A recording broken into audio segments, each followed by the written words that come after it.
button. Okay. So we are just at 7:30. Thank you, everyone who has joined with us. I see we have about 11 people on the call.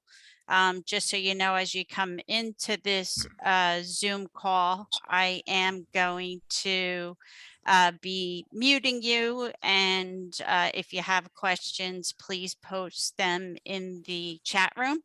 But I'm Shannon Muller.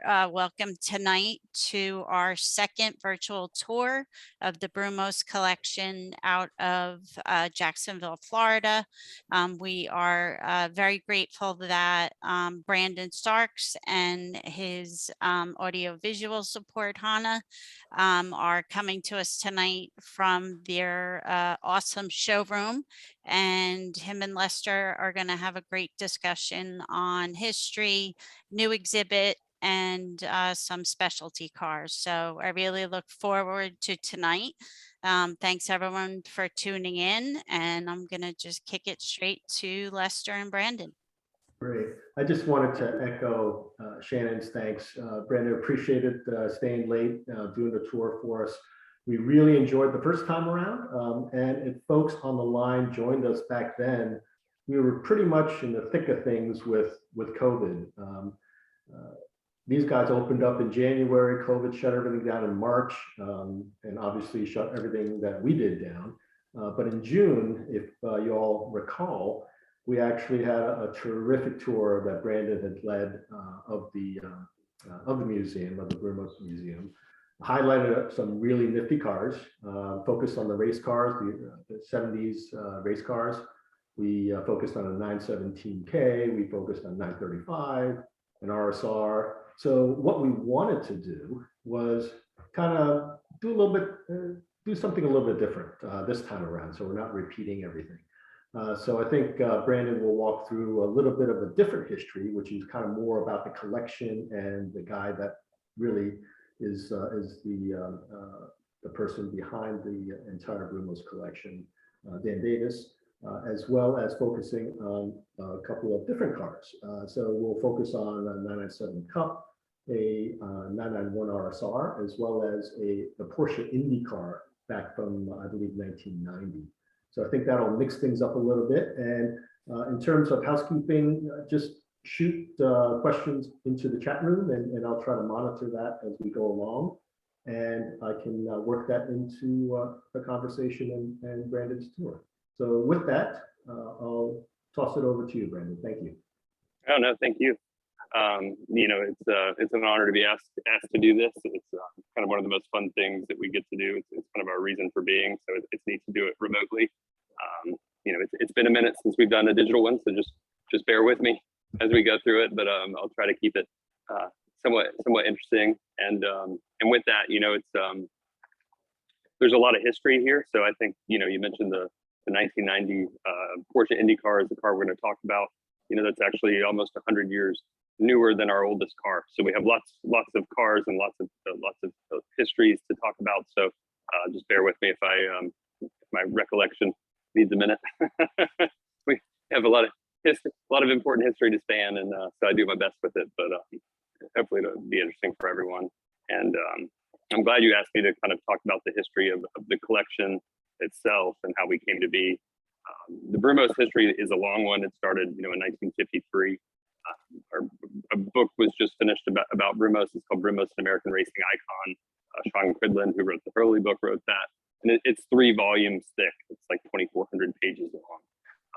And so that's a difficult history to kind of encapsulate in a small format. And so, you know, if anyone's interested in learning more about the Brumos history, you can definitely find it there. And I'm here if you have any questions about that. But it is kind of a unique question to ask more about the collection itself and collecting cars, because that's something that I think a lot of people are curious about. And so for us, it's kind of the byproduct of a passion for cars. You mentioned this is kind of where we are now is Dan Davis's collection and his creation. This building itself that houses it is 35,000 square feet. It was purpose built to do this, and it's really kind of a neat honor and a new experience for us to share all of these things. So the collection itself, it really began back in the early 90s. Kind of fast forwarding in history, a guy named Bob Snodgrass, who had been brought in to run the retail side, the business side for Peter Gregg in 1972. He stayed around through Peter, and then Peter's wife Deborah owned the dealership after his death throughout the 80s. When she was ready to get out, Bob kind of wanted to continue the Brumos traditions and carry it on. So he approached kind of a local businessman named Dan Davis to go in and purchase the dealerships with him from Deborah. Dan was mainly one of Bob's better customers at the time, and kind of had his own kind of passion for cars. His day job was he ran Winn-Dixie supermarkets, and was not at all related to the automotive industry. It was just kind of a passion of his. So Bob asked him if he wanted to get together and purchase Brumos, which Dan agreed to. I think their running agreement was Bob wouldn't teach Dan how to sell groceries, and Dan wouldn't try to teach Bob how to sell cars.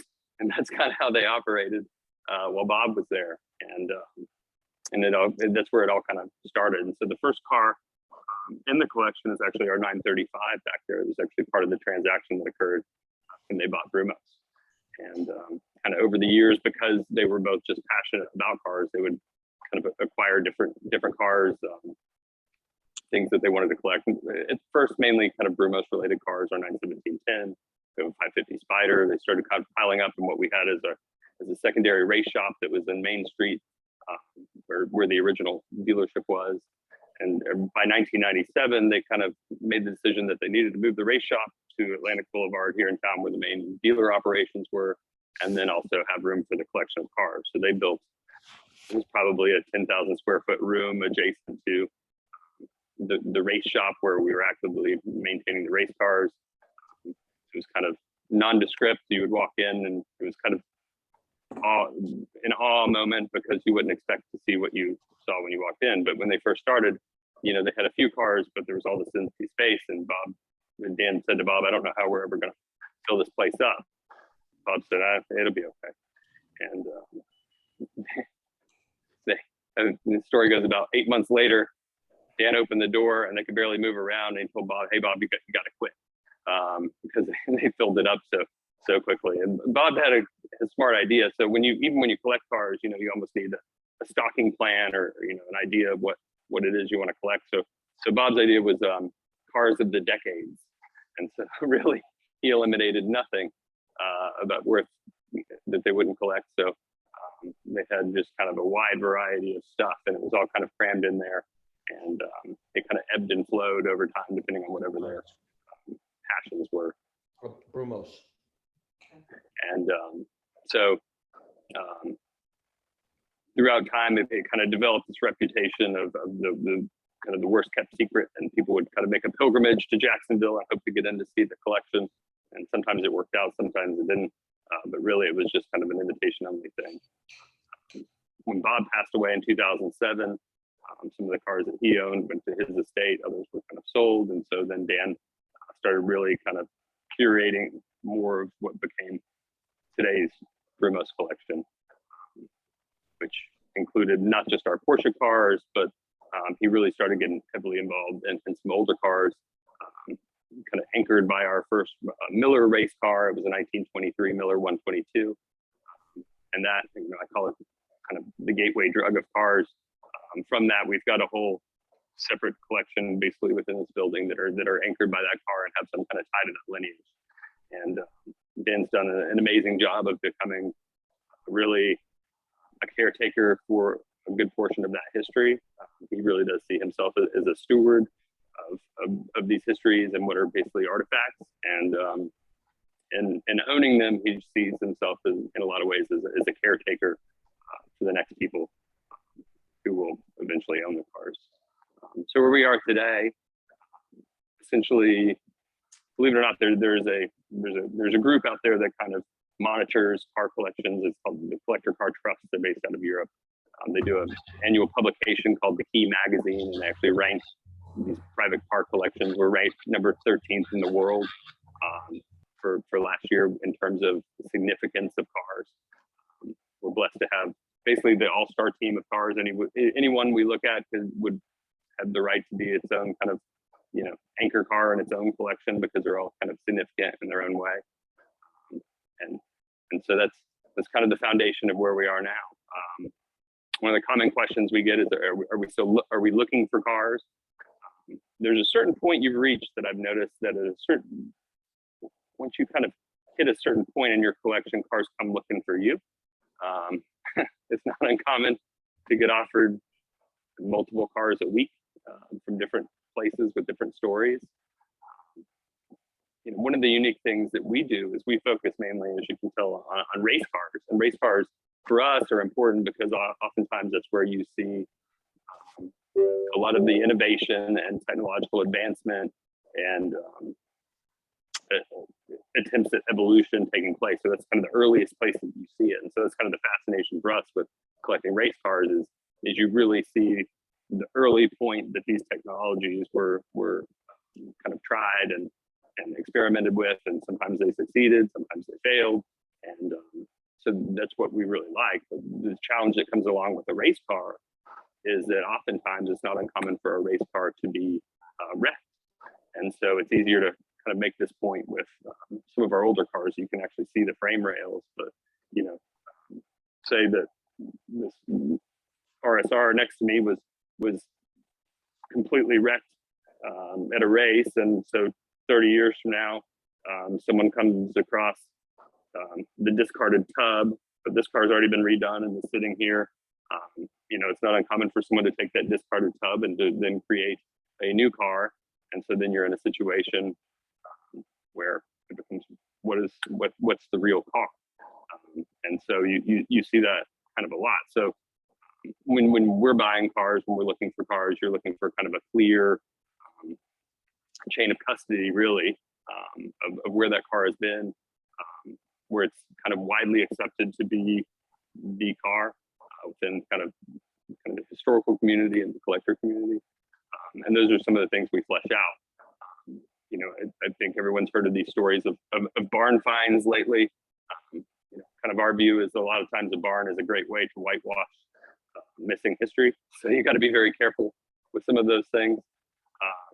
And especially as, kind of collectability goes up. I think I'm going to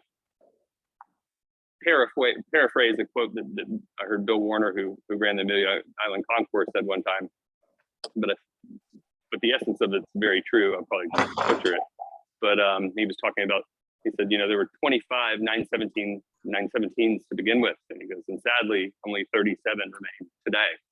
And that is really, something that we deal with. And it's funny, but it's very much something that we have to be aware of as we collect. So the answer is no, we're not actually actively out looking, but I can say that with that, we've had 3 cars that we've purchased in the last 12 months already. And that's after I've said, no, we're not buying any more cars. So it's, again, they have kind of their ways of finding us. Kind of the March 90P, the Indy car that we'll talk about tonight was a prime example of how that kind of discussion happens, how that decision making happens. Our other collection of cars really does have a kind of an Indy car focus, and so one of the things that had been brought to our attention and that we've noticed is Porsche participated in Indy, but we don't have any examples of those cars. And so when this car came up for sale, it seemed kind of a logical mix to kind of tie in the IndyCar focus that we have in our other collection to the Porsche side. And and as we've kind of gotten to know the car and learned about the car, it's kind of broadened our knowledge of Porsche in general. So that's kind of how some of those purchases take place. I'd be happy. Brandon, are you allowed to share what 3 cars you recently purchased? Yeah, so the Indy car, the 90P, March 90P, we have a 1959 Epperle that we just purchased. And then the third one, I'm blanking right now. Oh, the third one we haven't talked about yet, but there's a third one that will be. Stay tuned. But they just kind of, oh, I'm sorry. The third one that I was thinking of was we're having another car constructed, an art car that kind of, we have a car that was built by a guy named Dan Webb. It's Webb Automotive Art. He has a Golden Submarine tribute car that we have up front, and it's just like a crowd favorite. So historically speaking, it's probably, you know, there's not a ton of history to it, but from a kind of workmanship and interest standpoint, it's stunning, and people just love it. And so he's actually building us a artistic tribute to a salt flats belly tanker racer now, a P37 belly tanker. So.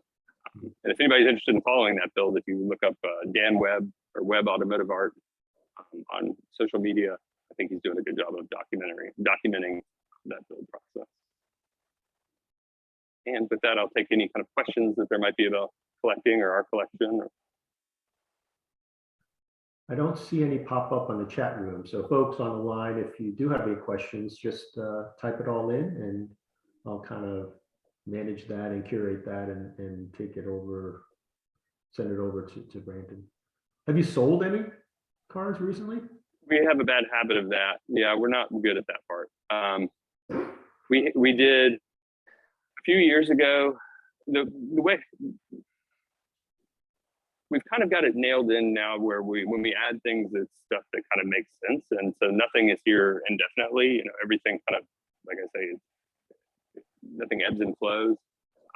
A few years ago, we did have kind of quite a few that we sold, whether they didn't make sense with the collection or they were duplicates. You know, we sold a 918 Spider. We had two. There's no need for two of those, and so one of those went. We had a couple road cars that we had, a 914 with really low mileage, a 964. So just kind of stuff that didn't make sense at the time has been sold off. But right now, the core of it hasn't really been sold. We're at about 70 so cars. And we're not, again, actively looking, but it's a bad habit and they end up kind of finding you. So slightly unrelated question. There was a question about how often Hurley stops by. Oh, Hurley, he comes by at least a few times a month. It just depends. He doesn't have a fixed schedule, but I think that's kind of the way he likes it now. He's kept a pretty busy life, but you know, it's not uncommon for him to be on the way to the doctor and just pop in. And he's around quite a bit. It's good to see him. Cool. All right. So it looks like we don't have any more questions. So why don't we go to the cars? Yeah, we'll go ahead and take a look at our Indy car.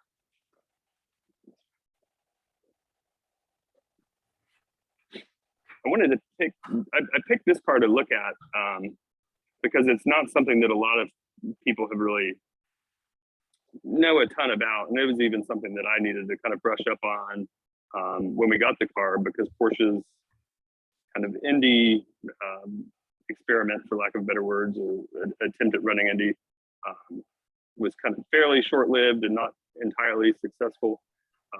But it was kind of fairly interesting, no less.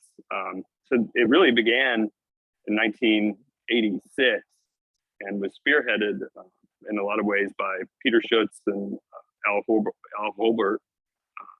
They recognized that Porsche's biggest market was the United States, and the Indy was still one of the biggest races in the world. You know, it's not uncommon to have 300,000 plus people there, and everyone in the U.S. knows what Indy is. So it was kind of a way to speak to the American market through Porsche. And at the time, they were having just enormous success internationally and internationally with sports car racing, and then also in the Paris-Dakar rally racing.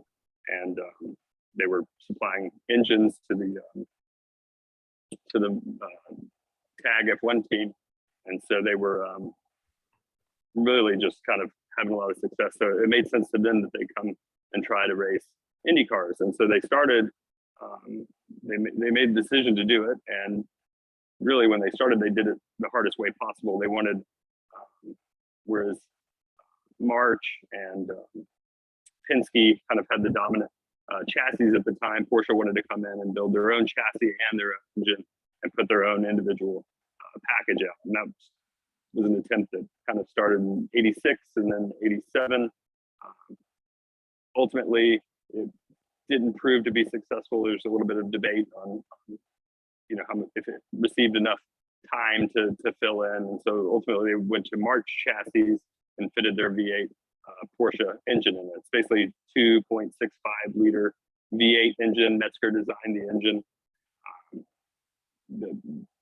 Peter Schutz, his idea was that it kind of made sense because if the motor worked for Indy with the design of the engine the way it was and kind of the turbo boost characteristics of it, it would be something that might be applicable to some of their front engine cars at the time if it were successful.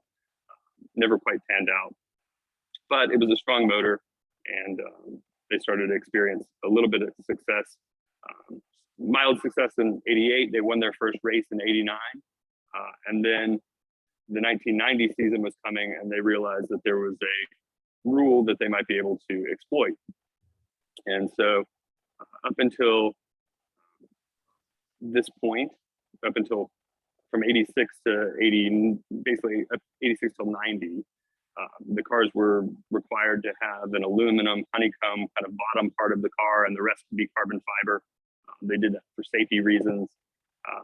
Porsche caught wind that if you had a design that you could prove safety data on, then they would accept a full carbon car. So Porsche and March designed this 90P, which was their last Porsche Indy car, and they designed it from the ground up to be a full carbon car. Well, Penske and Haas Racing caught wind of what they were trying to do. I think that they were at a point where they couldn't catch up technologically. So in the kart series, actually the owners of the cars were actually stakeholders in the series. And so miraculously, the rules changed where all carbon wasn't allowed. So at the last minute, Porsche had to go back and redesign this car. They actually raced the '89P, the year prior car, in the first few races of the season, and spent the last few races kind of shaking it down. I mentioned before, for us, some of the fascination is with not just the cars that succeed, but then also some of the cars that don't succeed and things that they tried. And so for us, this is one of those things that's kind of symbolic of that. After this season, Porsche backed out of IndyCar racing. It might have been the first time they've ever just kind of left the series as failures, and kind of never looked back. But some interesting stuff with it. It's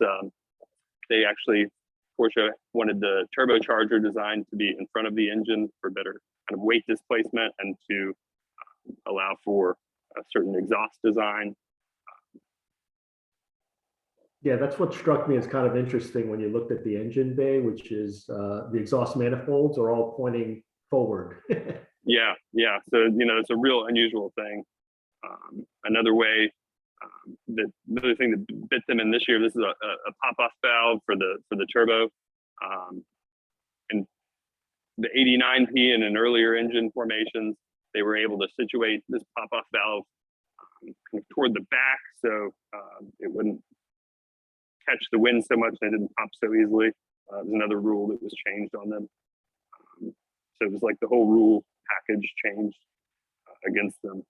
The other interesting thing is, I don't know if you can focus on this part. It's really a neat way you can see also it had ground effects aerodynamics. So unlike the N962s and 956s they were running at the time that were ground effects cars, you can actually see the shaping of it here through the back. That looks almost exactly like the tub from our 962s for the air channeling underneath the car. Now, Brandon, was this car just not competitive versus the stuff that Penske and all these other guys were running at the time, or what was it that kind of just didn't work?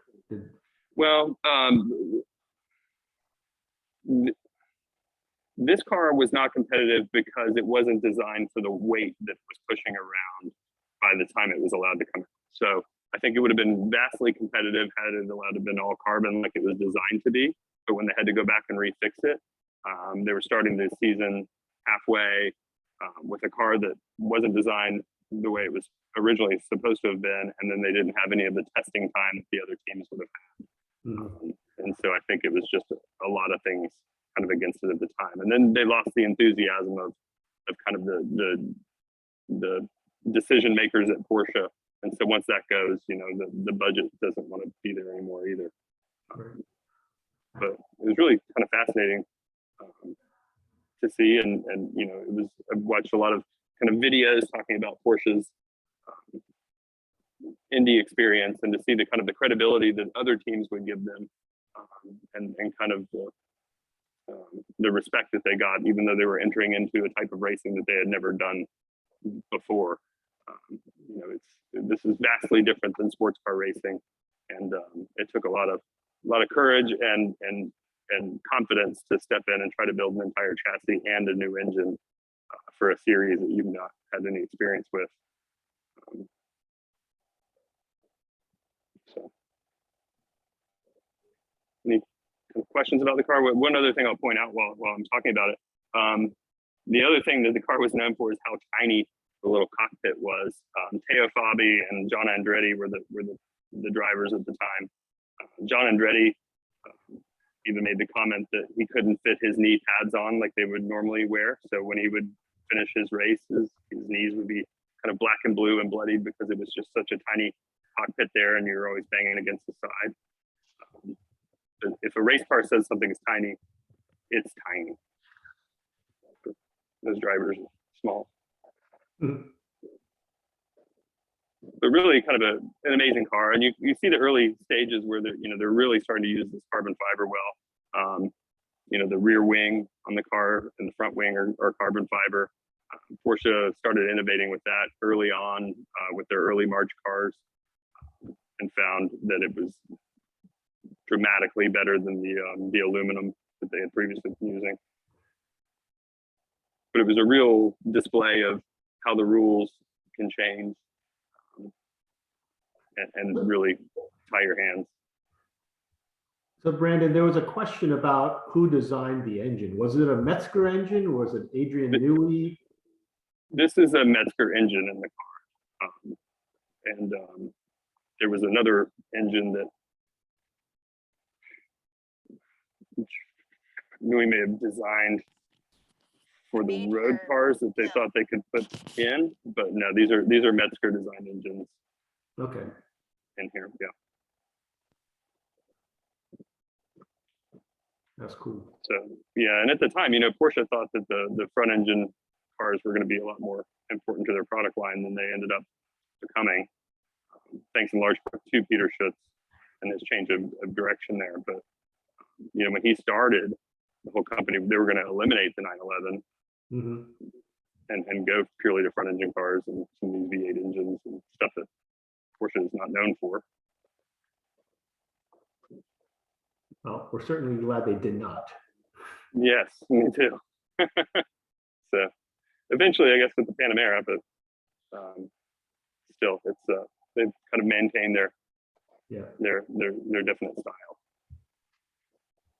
Are there any other questions about the IndyCar?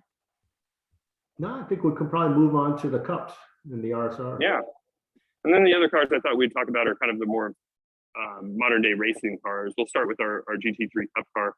This is a Grand Am spec car that we raced. We won the championship in 2011 with the Grand Am series. We had been closely tied to that series at the time. IMSA and Grand Am were kind of a competing series. We at Brumos had just a long relationship with Grand Am through our racing of the Daytona prototype class before that. But one of the things that happened was people would come in and say, well, when are you going to start racing a Porsche again? And we said, well, we're racing a Porsche powered car. And they're like, it's not the same. So after 2010, when really the 6-cylinder cars weren't competitive anymore and Daytona prototypes, we made the decision to, time the slogan was to go back to our roots and race what we sold. And that's how we ended up back in the GT3 Cup car. And so that was a big leap for us because we've been racing prototype cars for basically the 10 years prior to this. And this was a totally new program for us. So Goldcrest in Atlanta helped us out with the first few races and got us going, and we learned quite a bit. But these cars were really, to me, they're really kind of amazing cars because they're so analog, even as old as they are. This is a 997 based car. You know, one of the beautiful things about Porsche is that this is the same cars assembled on the same assembly line as a 911 you might drive. The underpinnings are all the same, and you know, they're still able to go out and experience some success against these tube frame chassis cars that are built in kind of design and engineering shops and made to look like whatever it is that they're supposed to be, whether it's a BMW or Camaro or what have you. So it was interesting with this car is we ran into a lot of the same problems that they ran into with the Indy cars, where rules seem to perpetually shift, not in our favor, and it became increasingly political. So you would show up at the track one week and you would have something kind of working. The next race you'd show up to and they would add 50 pounds to the car or limit the fuel that you could have, and you'd have to change everything that you'd worked up to that point. So we raced these GT cars from 2011, 12, and 13, after which, you know, kind of the difficult politics of it all kind of led to our last professional race being in 2013. But it was nice to go out with this car. Hurley raced his 50th Daytona 24-hour race in one of our GT cars. It was just really a special thing for us. This is a 3.8 liter car.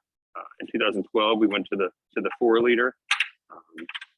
It was kind of based off the GT3 RS 4.0 that's so coveted these days.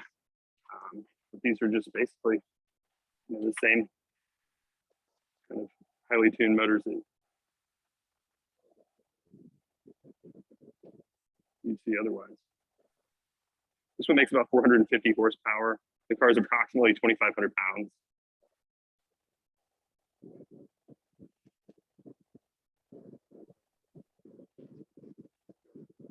So Brandon, who all was the driving team? You mentioned Hurley. Yeah, so the main drivers on this car were Andrew Davis and Lee Keene, okay. Both Georgia guys, and then Hurley drove during the 24-hour race, and then Mark lead. Mark at the time was kind of a hot shoe factory driver and was always really great to work with. And so, you know, I'll tell you an interesting thing about the 997 car. So we roll up at Daytona, which is the first race of the year in these new GT cars. And we went through, I think, 10 front splitters during the race. And this little black piece here is, which when you get them, it was screwed in from the bottom of the car, but the car becomes basically totally undrivable when those things break. And they were breaking one about every 2 hours. And so it was a large part why we didn't do better in the race than we did is we didn't know. We hadn't learned the splitter lesson yet. And so you'll notice as it sits now, all the screws are going in from the top. And it actually probably looks nicer than it did when we were running it.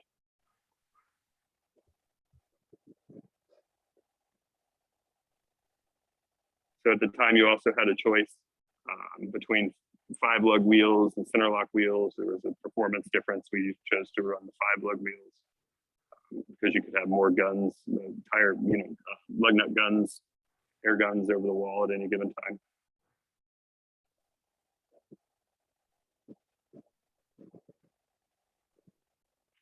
And then another thing that's always interesting to point out is just how light the doors are. Yep. So there's so much carbon fiber just to compensate.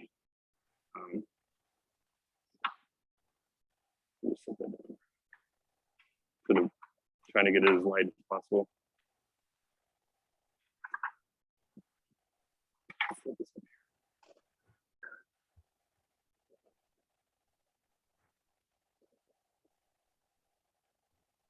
Are there any questions about this car? No, I don't think we see any additional questions. So you said this was a 3.8, right? Right, the year before. Yeah, this is the 12? 3.8. We have a 4.0. Yeah. And it's also interesting when you get a car like this, you think you just go out and race it. But typically what we do, you end up rebuilding the whole car before you even see the track. I don't know if you can tell from the camera, but just how low you got it sit. You basically get them tubbed out and then you get the wheel up in there. We change out the transmission. So it came with a Hewland gearbox. We changed it out to this RSR gearbox, which was a lot lighter, but it's not an inexpensive upgrade.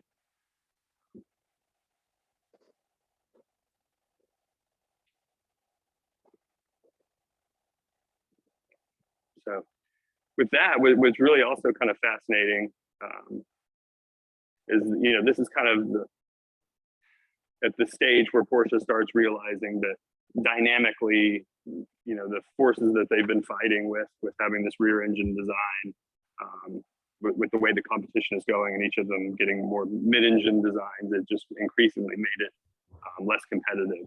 And so they reached a point where it's like, what do you do? And so in 2017, the rules kind of were very flexible, and Porsche kind of using the same ingenuity that they used when they developed the 917 and kind of figured out they could make something work, kind of created these GT3 RSRs, which are kind of, for all intents and purposes, I kind of call them Franken cars because they look a little bit, they look like a 911, but it's a lot of stuff that you've never seen before, and they use kind of a variety of parts to get it to where it is. So this is actually a mid-engine car, a mid-engine 911, and you can see back here, if you can get the camera up and over, where you have the airbox there, but where the engine sits, that's actually, all that stuff is out of a Porsche Cayman. So they got it to fit there. So it's a 911 motor that's, absolutely tuned. You got about 510 horsepower here. But they used, a lot of mid-engine parts. There's a lot of parts in there with 981 part numbers on them, just to get that motor forward, to get the car more of a kind of mid-engine balance, and then also to give them room for this rear splitter, which made, from what I understand, just an enormous amount of difference. Is that splitter there? But you can tell, for the way the car is, it's especially, it shows itself in this rear splitter design. It's very unfinished for what a Porsche normally looks like on a racetrack. They came out with another RSR version after this one for the 2020 season. It's got a lot more kind of finished work to it. This one was literally kind of made with different parts from different things that were sitting around the shop. But once they did this, these cars started experiencing a lot of success. 2019, Porsche approached us with an idea. So we went to Daytona and to meet with them, and they laid out an idea for and asked us if it would be okay to do a Brumos livery tribute car. And it took about 3.5 seconds to say yes. And part of that was just getting the composure to not seem too excited. And so this is what they unveiled to us. So our traditional racing number has been the number 59. They weren't able to renumber their cars, so they incorporated it through kind of adding it to the kind of the racing stripes on the livery there. It was a really special thing for us, and it kind of debuted at Daytona. It was a big deal, and oddly enough, the times it won during the 2019 season were in our livery. So we told them it was lucky and they should do it more often. But we didn't get them. We didn't know them bit. So, but really, just a very spectacular car. And one of the interesting things about the car, Porsches have always been good cars in the rain. These were terrible in the rain. But then, as you think about it, the advantage that the Porsches would have had in the rain with the rear engine cars, you got so much weight sitting over the rear axle, you got better traction. One of the trade-offs you make with the mid-engine is you give that up. So they really struggle in inclement weather in these things. But Brandon, do you know if they had any issues with like designing cooling for the car? Not that I've necessarily heard of. maybe they did early on, but I think it's really okay. They were really durable cars, and not a lot of times did they fall out. There were quite a few wrecks, but the cooling was good. Another interesting thing, I pointed out the rear hatch before. This is typically when it's covered, we leave it uncovered because we think it's interesting for people to see. This is all black, so there is no rear window in the car. So everything's viewed through the rear window of the car through a monitor inside the car. And then it also has a kind of a pre-collision system, so it would alert the drivers if any kind of faster prototype traffic was sneaking up. And then kind of the last other thing that's fairly interesting to me, because you don't see it much, is that the seat here is fixed. And so the way you adjust is that you actually move your foot pedals and floorboard to you and away from you to adjust for drivers. So the seat doesn't move as it normally would. It's the footwell that's adjustable. And is the steering column adjustable too? The steering column is not. Maybe it's mildly. I haven't tried to do it. Yeah, it looks like it is. The orange pad here. Okay. We had the opportunity to go to Le Mans when the car ran, and it was pretty fascinating because we were able to see kind of the behind the scenes with the Porsche team, and it's amazing the staff that they use on a works team to operate a car. They had a team of 6 strategists just running strategy scenarios during the race. There's individual teams for suspension and brakes and power training. It's amazing kind of the number of people that travel to support these cars. So it'll be really interesting to see when they come out in 2023 with kind of this new series of cars, to see what that looks like, and see where we go from there. So my takeaway being a GT4 driver is that I shouldn't feel inferior anymore to like the GT3 guys. No, I'm also a GT4 driver.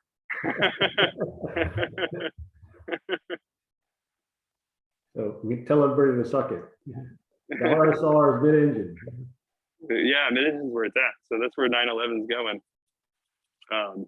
And we get 2 trunks. So, but with that, I mean, we can walk back to the workshop if everybody wants to kind of just see a little behind the scenes for a minute, and then I don't know where we are time-wise, but cool. So if you had a crystal ball, Brandon, as you're walking back, what do you think? Which car do you think is going to appreciate in value the most? Like you maybe separated out race car versus street car for Porsches. I don't know. There's a lot changing right now because, especially with the technology kind of sector being what it is, I think what you're seeing is a lot of younger people getting into collecting that weren't able to before.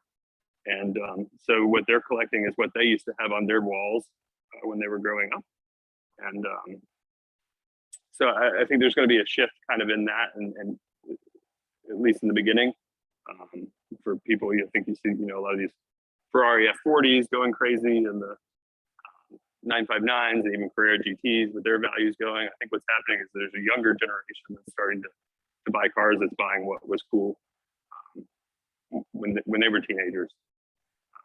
And so it'll be interesting to see where it goes from there. But I think our philosophy has always been buy what you like, because there's no guarantee in any of that. And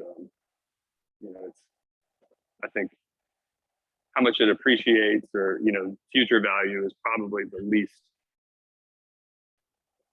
That's not really the factor we consider the most. It's more of what the car meant, and the more kind of history that it has, and the more history that it represents, is what we're focused on, because that's the valuable stuff. And the provenance. Right. So this.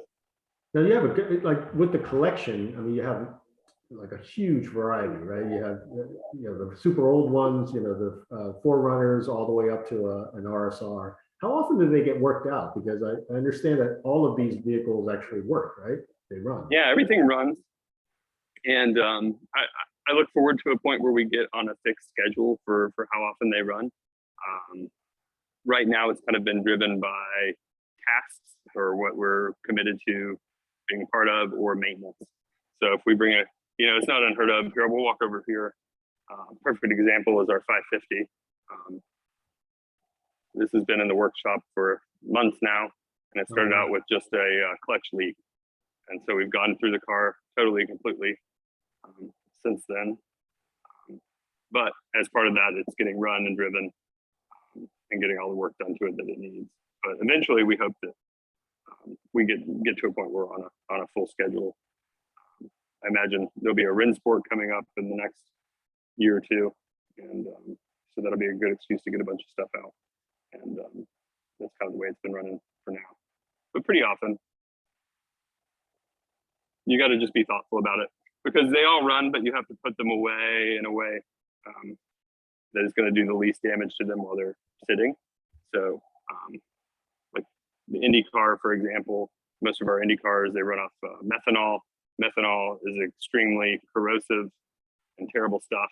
And so you have to, you do what we call you pickle the engine. So you have to drain all of the fuel out and add some additives so that you kind of stop the corrosion that's taking place within the fuel lines.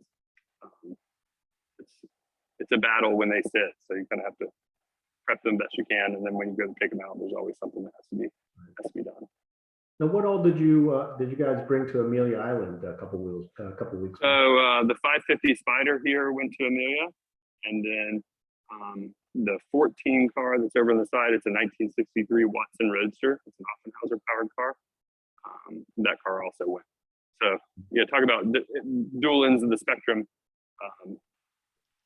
You don't get much different than these two things. But these are the two cars that went to Amelia.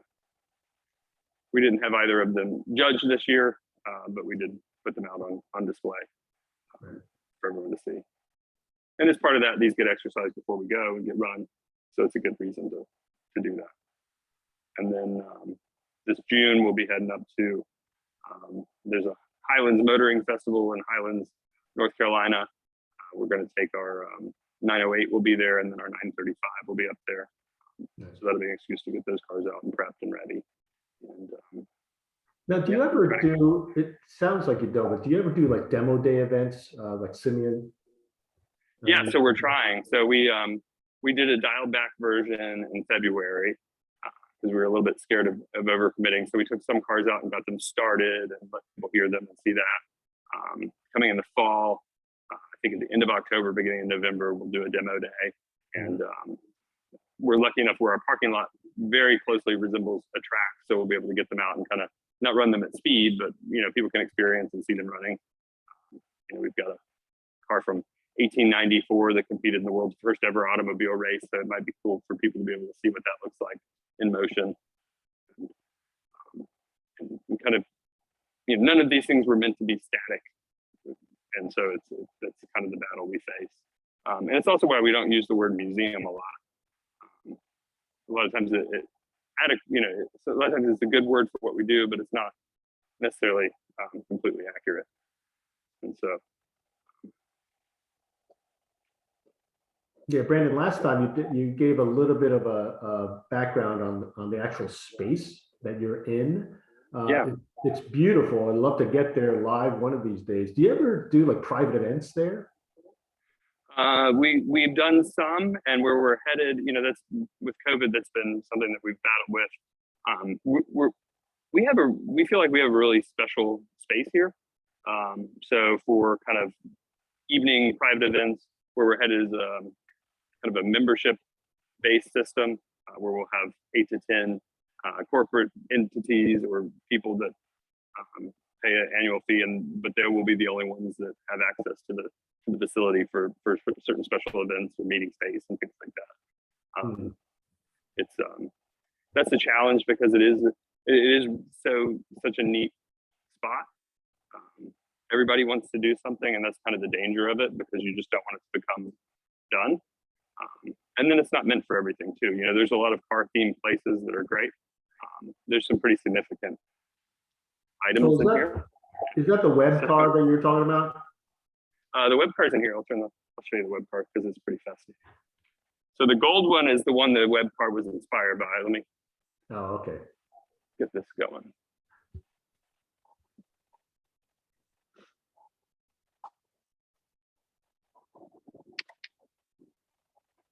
So this is the Dan Webb car I was talking about.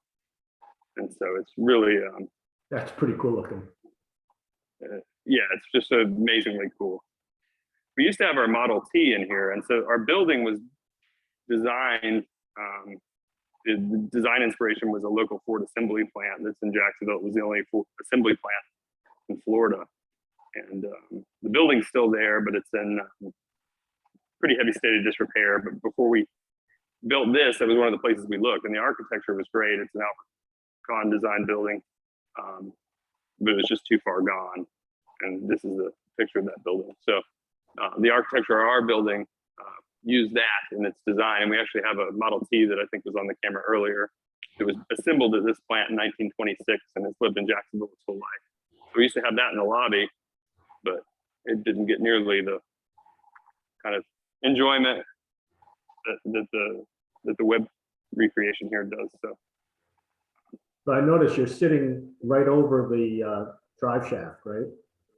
yeah, I mean, I don't know that I'd want to drive anywhere far in that.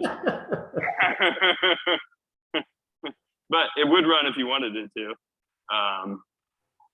But it just shows, I mean, it just, you know, I'm still learning a lot about kind of metalwork and craftsmanship, but we get a lot of people that come in that is what they are into, and they just are in awe of what he's been able to do with these cars. And that's kind of part of what we're trying to do also, is just create an enthusiasm for automotive related things.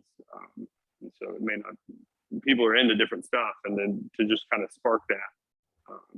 And this is a good way to show that, you know, you may not be into racing, but if you like kind of other kind of trades and artistic endeavors, there's ways to express it through automobiles. What's with the engine behind you? Oh, that's our, that engine won the 2009 Daytona 24 Hours in our Riley car there. Right. So they would have, the car is on loan and the engine belongs to us. And neither party wants to part with what they have. So it's a bit of a standoff. So we were fortunate enough to be loaned the car to show to people, and we just like to have the engine out too. Those cars were competing against a lot of 8-cylinder cars, and so that made just tons of torque. So our Porsche motors had to run, you know, at 10 tenths at all times. We had 26 hours between rebuilds, so you typically have 3 motors. One would be running at any given time, and you'd have a spare backup, and then one would be rebuilt. And so you just kind of kept switching them out. And so, but we ended up with the winning motor. Neat. Any other questions that may have popped up? No, I think we covered off on a lot of good stuff. I'm going to wait a few seconds to see if anybody on the line actually has any additional questions.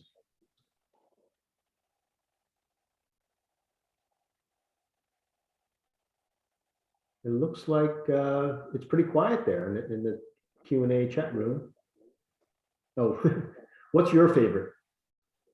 Oh, I can't. It's like picking a favorite child. I have different ones that I love, and they all have kind of like their own little spirit to them. There was an RSR that was back on the lift. It was a '77 Daytona winner. I love that car. Nothing sounds like a 1970s 911 RSR. They sound like, to me, the Tasmanian devil. They're just barking and snorting, and they just sound amazing. We have a blue Peugeot L45. To me, it might be the most significant car here, but it's just amazing what it stands for, and the innovation that took off from that car. It really changed. Is that the one that had the overhead cams? Yes. Yeah, it was the first car to have dual overhead cams. Yeah. His first race car to have four-wheel brakes, dry sump lubrication, 4 valves per cylinder. They developed a subframe for the motor to sit below the frame rails, which was unique for the time. So a lot of the stuff we still use today and brag about today was invented in this car, and it's to me, historically speaking, might be the most important car here. Just a really fascinating piece. And they're up to 111 miles an hour racing around in this, which is, you know, just incredible. We had a driver and a riding mechanic. You can see the sight glasses there. The riding mechanic would have kept an eye on those to make sure oil was flowing to the different parts of the motor.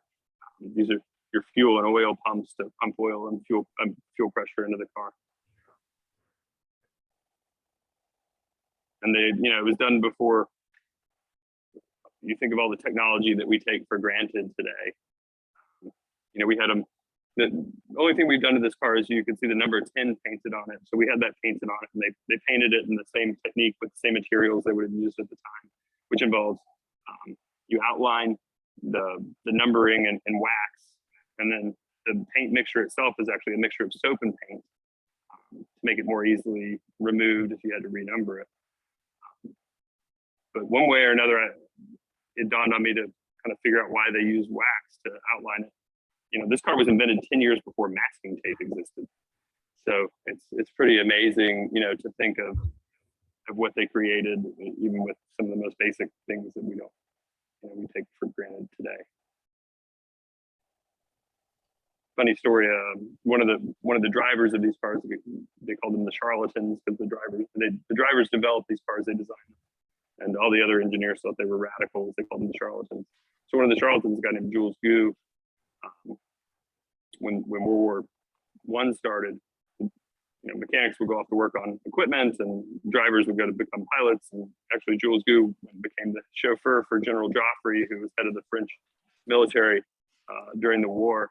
And I've seen it referenced where it was seen as a tactical advantage that the general would have a Grand Prix driver as his chauffeur, because he was able to communicate so much better than the enemy. It's kind of fascinating stuff. That's cool. I see your dog's following you. Yeah, she is. She's good. It's Maggie. Oh, hi, Maggie. Is that a Westie? It's a Scotty, closely A related. Scotty. She needs a haircut. Yeah.